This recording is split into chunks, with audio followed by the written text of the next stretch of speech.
Welcome to Smoke and Ice with Kelly and Wayne. This is the podcast where you're not only informed, but entertained. Sit back, relax, and remember, where there's smoke, there's fire. And you can't chill without ice. Now, here are your hosts, Kelly Allen and Wayne McCullers. Welcome to a new layer of real. This is Smoke and Ice. I'm Kelly Allen. And I'm Wayne McCullers. And this episode, we're going to do something a little different. We're going to sip, but still have great conversation.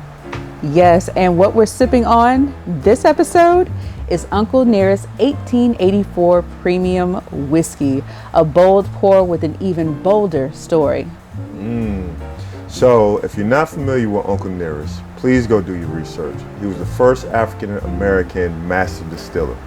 He helped Jack Daniels launch his brand, Jack Daniels Whiskey, and never got credit in that time. So today, thank you, Uncle Nearest. We're going to have a sip, and we appreciate you. Yes, and the flavor profile now is good. We got maple. Oh yeah, maple, spices, yes. Little caramel, little smoke on the front. And it's smooth. It is. Oh, yes, thank you for pouring today. Absolutely, I got you. I'll take it. Ladies first. Thank you. And as I'm sorry. Yeah, I don't mean to slip. Let's not slip. Thank you. All right. And I'll hold on to this so we can taste it. And let's do it right. All right. Cheers. Cheers to you. Cheers.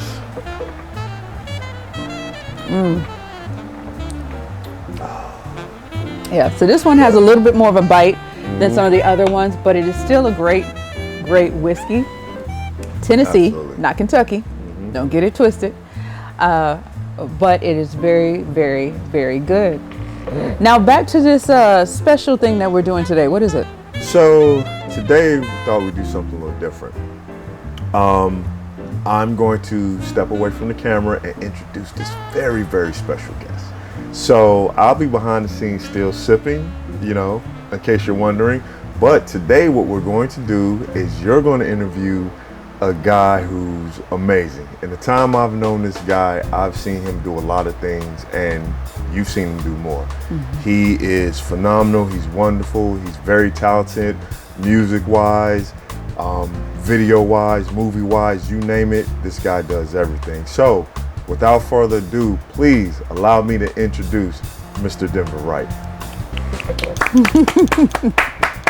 As my co-host stated, the incomparable Smoke, we have an even more incomparable person, Denver Wright, the whiz behind Whiz Pro Creatives and everything else that he touches that turns gold, platinum, and all that other good stuff. Denver Wright, thank you so much for coming on our podcast today. It is such a pleasure and an honor to have you sitting here. I've worked with you for many, many, many, many years and have seen all of the great things that you have done. And I know of all of the other great things that you have done before me meeting you. So just to I always feel like it's best for me to give people flowers, but also to allow people to explain and everything. So I know you were a child prodigy, but what makes the whiz? Wow. Actually, it's a long story, but I will try to condense it as best I can. Okay. I kind of had not thought about mentioning the child part, but as a child, yeah, I used to play. I still play, but I started playing in the Church of God in Christ, as a matter of fact, in Brooklyn, New York. Washington Temple was the name of the church, and that's the same church that Timothy Wright came out of. I was his assistant minister of music for many years. I'm also on his very first recording. He played organ and directed the choir, of course, on the recording, and I played piano. And that was kind of my beginnings. I actually won a contest. I used to our church was set up in a former Lowe's theater, a grand theater. So it had the boxes on each side. So instead of sitting in the audience with my grandparents who raised me instead of my parents, I used to go up in the balcony in the last box and look down on the person playing the organ. And I was fascinated by that. And when I was sitting with my grandparents in the seat, I would pretend to play on the back of the pew in front of me. And so there was a contest for Men's Day at the church. And the juniors was supposed to raise money just like the males did, the grown males did. And my brother and I started raising money for Men's Day. And the grand prize for whoever raised the most money was 10 free music lessons. And I won. And I won 10 free music lessons from the minister of music of the church at that time, Reverend Alfred Miller. And my grandparents ended up paying for 7 years of music lessons thereafter. Wow. Yeah. Wow. So this was something that was embedded in you from the very beginning. Oh, yeah.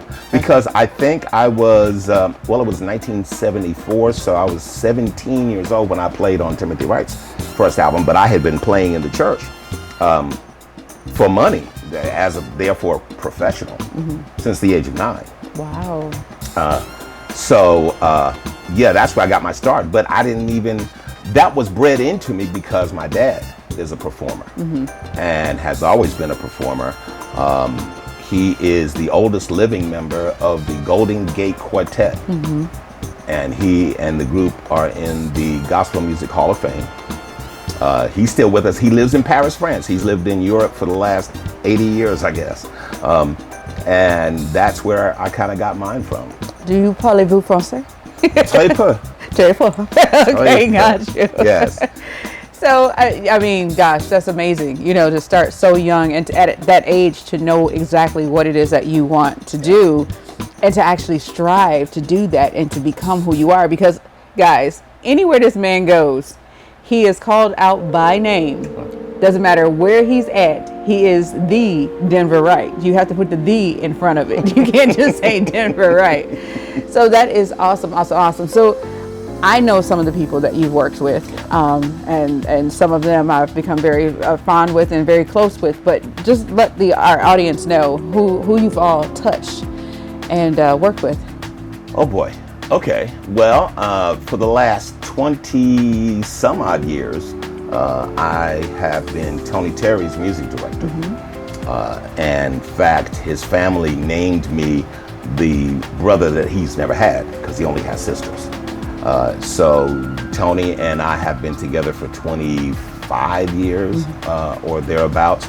But even before Tony, I was very blessed to work with a lot of different people in the music industry. I mentioned I grew up in Washington Temple Church, and Timothy Wright was the minister of music. Well, we had what we call a junior church, and the junior church was set up just like the real church. And we had a junior usher board and a junior deacon board and junior everything. And the pastor of the junior church, I was minister of music of the junior church, but the pastor of the junior church was Al Sharpton. At the time known as Reverend Alfred Sharpton. Yes. Yeah. So he and I grew up together as well. Also out of that same church came James Williams, better known as D-Train. He came out of that church. When I left New York, I moved to Atlanta. And while in Atlanta, I started playing. In fact, I started out as an engineer, but then started playing on stage with Peebo Bryson. Also at that time, I was teaching studio engineering at the Atlanta School of Recording.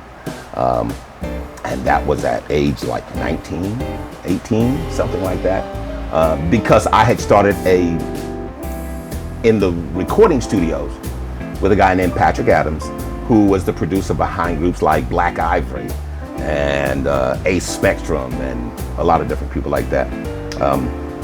So that's why I cut my studio chops, and I started teaching in Atlanta.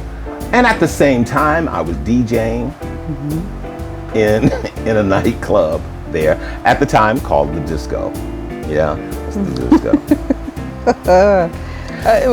Well, the name says it all about when that was about. yeah, exactly. Before I left New York, I was a street DJ as well. And I was called, that's where the name came from, I was called the Disco Wizard. Gotcha. So that's where the Wiz started. Yes. Okay, that makes sense. But he's a perfectionist and he does really well on things. And that's why, I always assumed, the man behind the curtain, the Wiz. Anything that's perfected is from the Wiz. And that's great. But you do more than just music. Yes. You do videography. You do just so much more. Help us understand all those other nuances of you. How they came about was the fact that music is an interesting profession. Before you become, I don't know, Jimmy Jam and Terry Lewis or Babyface or Quincy Jones or somebody like that, along the way there's a lot of ups and downs. It's feast or famine. In the year 2000, I'd recorded my first gospel album, and Tony sung on the album with me and my group, and it produced a national hit called "If You're Gonna Worry, Don't Pray." 25 years ago. Whew. But we turned in the album to the record company. We turned in the photos, and I told them the concept that I had for the cover. Well, what they sent me back, I hated. So I said, wait a minute, it can't be that hard. So I started doing research to learn how to lay out and put together the artwork for that album. And I said, okay, I was able to do this and it looks better than their professionals did. So let me use this as another stream of income and start offering this service to other people. So I did that. And then I said, well, you know what? This is the age of music videos. So I need to learn how to do that. Yeah, and that you did because you've done a lot of good things. So you talk about the ups and the downs. Yes. For someone who is young and stating that, because we all know our youth sees the glitz and the glam of the Hollywood scene, the New York scene, the Atlanta scene. These are all the big meccas for all types of production, whether it's music, whether it's film, anything else. What can you give? What gem can you drop to someone who may be trying to start? And I don't want to just say young, because don't get me wrong, at any age you can always start up something that you really love to do. So what information, with all of your years, many years of knowledge from radio to music to production to everything, what would you tell someone? You guys actually touched on it in one of your podcasts, and that is the fact that you sacrifice and you don't give up. The advice that I would give anyone, first of all, have a dream. The Bible says without vision, the people perish. So you have to have a vision. And I'll tell you what that vision should be, because a lot of people really don't know what they were meant to do on this planet. Find the thing that you would do if money was no object, if you lived for free, the thing that you would do 40 or more hours a week just for free, that you enjoy, that's what it was meant for you to do in your life. Because if you do anything else other than that, it's work. I don't feel like I work. People ask me all the time, when are you going to retire? Because I'm not a young guy anymore. And I'm going to retire when I'm no longer able to do what I do. Because what I do is my life. It's who I am. It's what I am. Maybe that's why I've had so many failed relationships. Because women, I love them. But sometimes they cannot understand what I do, because it's what I am. It's not just who I want to be. Right. It's not just what I want to do. But without music, without entertainment, without creativity, I don't exist. Well, and I don't think any of that you said is wrong. In this type of industry, you have to have a partner who understands the industry and is okay with it, and okay of either being a part of or not a part of, because it's taxing. It's long hours. It's a lot of research, it's a lot of work. It's almost like you're the CEO, CFO, COO, and all those other C's, right? Yes. Of your own being, and you have to put in the hours, and that comes with anything in this entertainment. When you say entertainment, you have to have someone who understands how it works. If not, there's going to be friction. So you'll find. We're going to put that out there. We're going to sprinkle that out there. You'll find. Well, so that's not it. The overall name for what you and I both do is show business, but people don't understand it's 10% show, 90% business. Yes. And the business is that work that you have to put in. And it is a lot. I'm going to come here. It's a lot of work, I promise you. Absolutely. So what other, and I love to allow you to speak on yourself. I can throw a lot of things out there and a lot of my knowledge, but I really like to hear you speak on the things that you have going on because they're so, so very special. So what other labors of love do you have? Oh, man.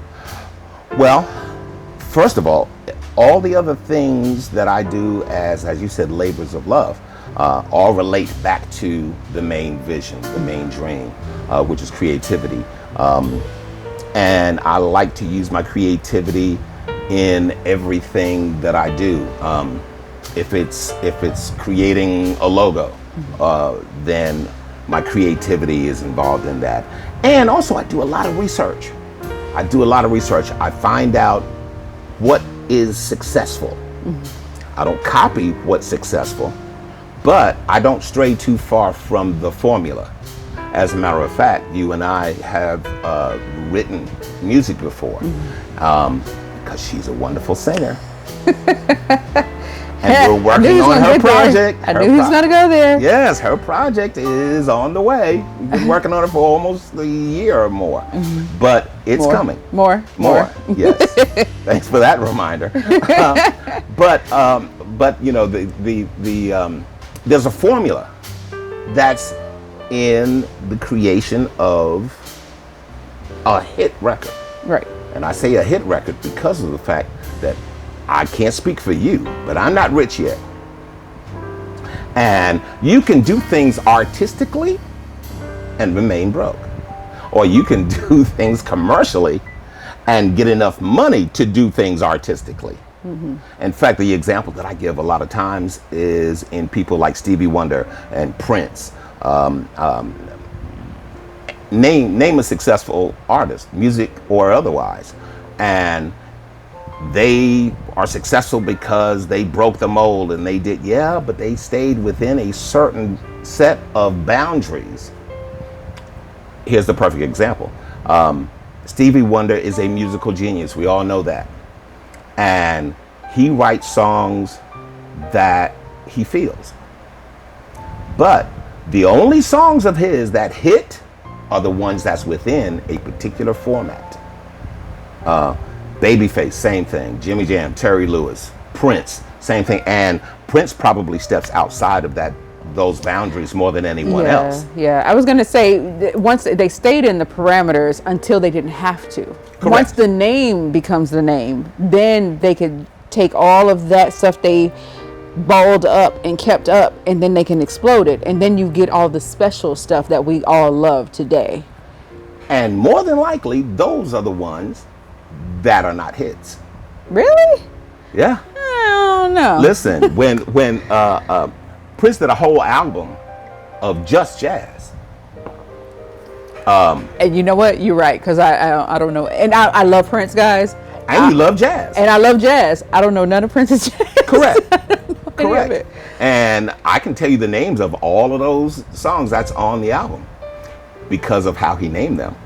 The first cut on the album is called 1. Then 2. And 3.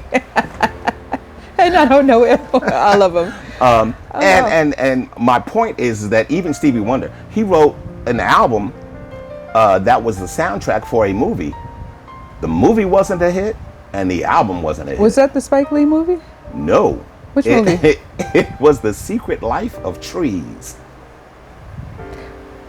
I love you, Stevie. I don't know that one. No, nobody does. And I just had to say that because I love you, Stevie. Yes, we but all I do. don't know that one. No. I was thinking you were talking about all the music that he did for Spike Lee's. Which one was that? Because Jungle Fever or Jungle Fever. Yeah. Yes, because he did he did Jungle Fever soundtrack. So he did the soundtrack for, or at least the theme song for a movie called The Woman in Red.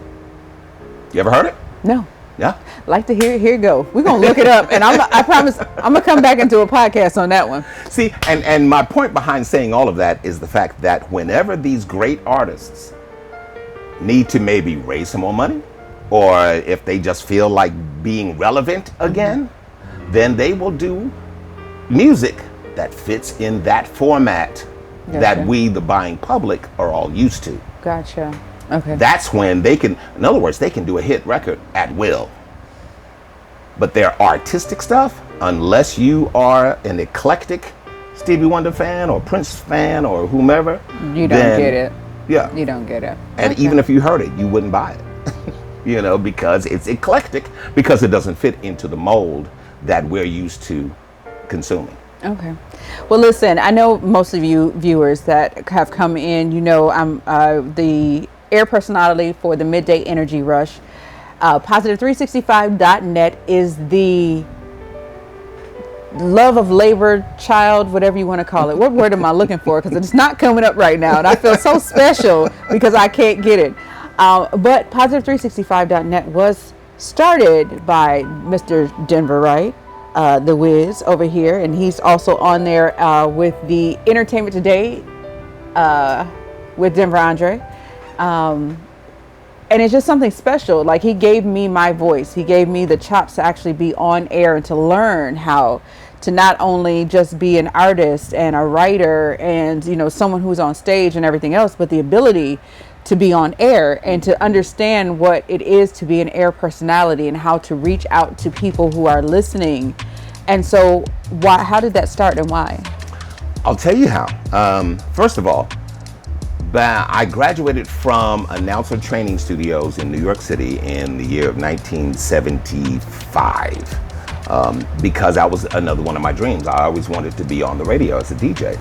I used to listen to soul radio and pop radio, for that matter, in New York. And I always wanted to be a DJ. So my dream as a very young person was to write a song, go in the studio and record it, mix it myself, and then the record come out, and then I go on the radio and play it. That was my dream. So I do it and then I toot my own horn. So and that didn't happen until much later on in life, but it did happen. Okay. And in going to broadcasting school, I started being on the air. And I've been on the air in New York and Atlanta and Miami, Greenville, South Carolina, Raleigh, North Carolina. Maybe you in DC, or was that just and music? DC, yes. DC. No, in DC, I was definitely on the air there. In fact, our station was the competition for Donnie Simpson. So I was production manager there. And I've had a pretty good radio career, so I knew radio.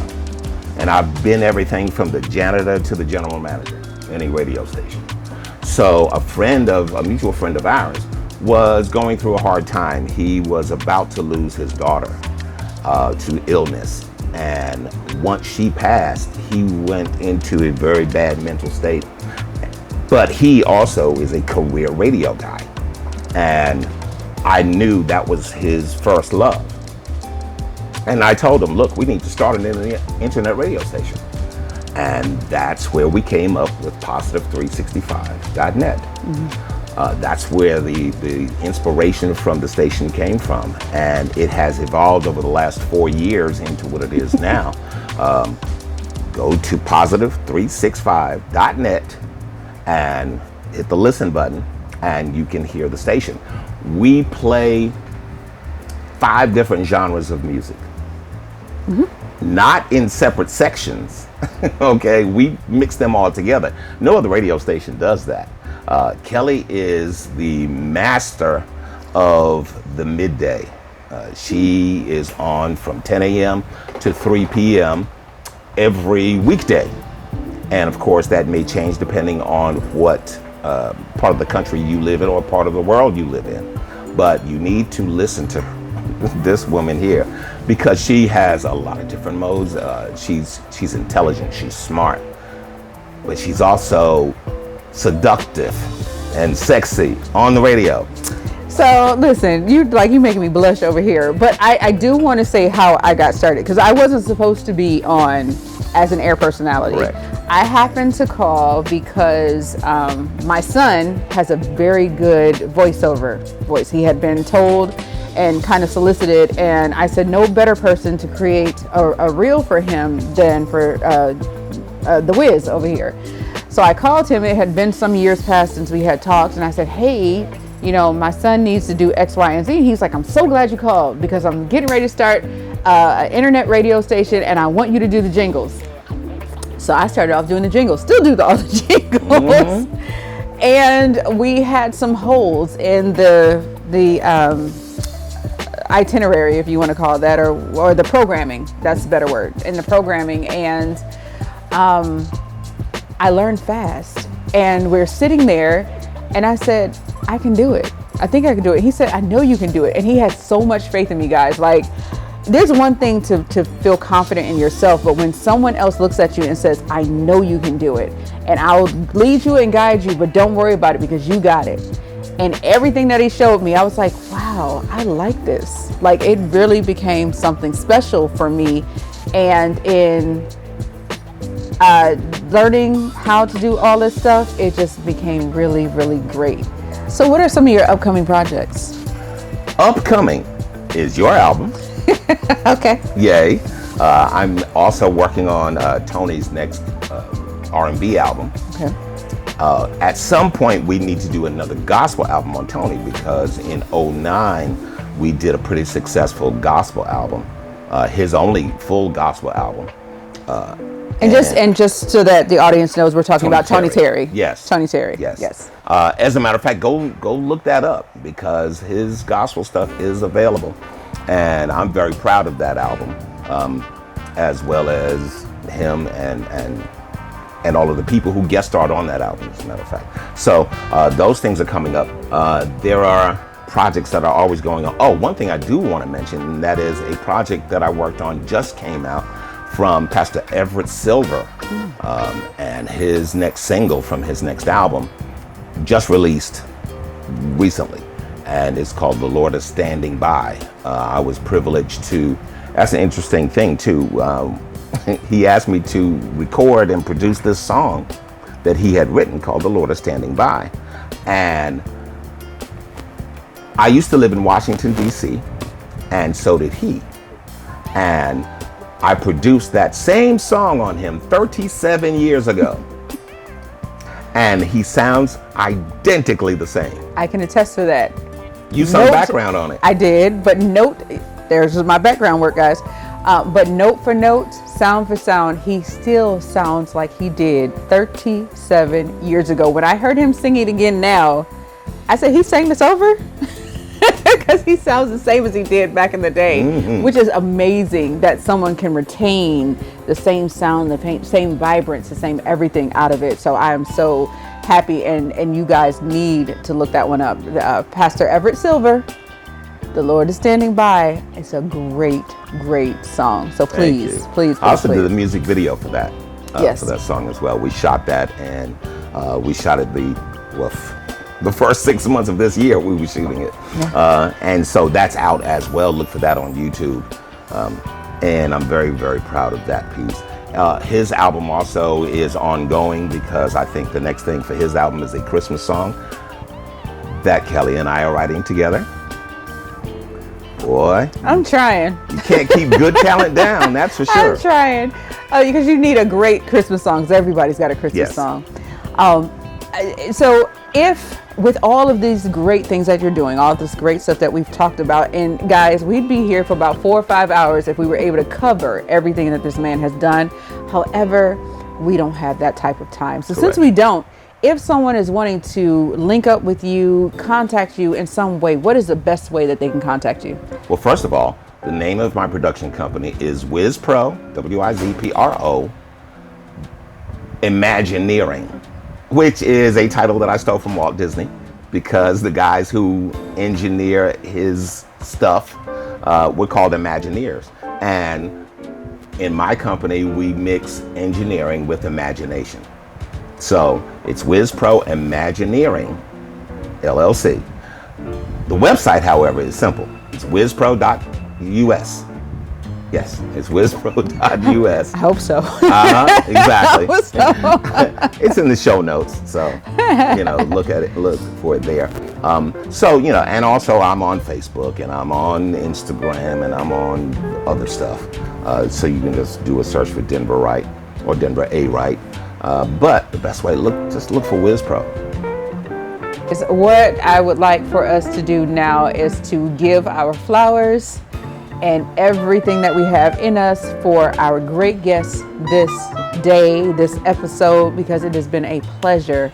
When I tell you it's a pleasure, it is, because not only because I know him and have known him for over 17, 18 years, but because of all of the knowledge, all of the things that I've been able to learn from this man right here, Denver Andre Wright. Thank you so much. It has for been having a pleasure. Also to Wayne for allowing me to sit in his chair for this interview. I appreciate him as well. I guess he'll be back. We're gonna bring him back because we've got to close out, and we got to do it the right way. Gotcha. However, sometimes you just have to take a step back and to allow greatness to sit in our company. Thank you so much. I'm humbled. Yay. All right. Well, thank you, everybody. I hope you enjoyed that. Honestly, I hope I didn't get replaced. I enjoyed the interview myself, and I hope that you did. And Kelly, you did a great job of interviewing Denver. And thank you again, Denver, for showing up, for just sharing your stories. And I told you he was a talented guy. I told you that. So without further ado, I need everyone to like, subscribe, and share, because without sharing, guess what? We can't be here. That's right. This is Smoking Ice. I'm Kelly. I'm Wayne. Let's spark something real. Have a good one. We hope you've enjoyed Smoke and Ice with Kelly and Wayne. Make sure you share, like, and subscribe. Tell a friend so they too can be informed and entertained. For more information about the show, go to smokeandice.net.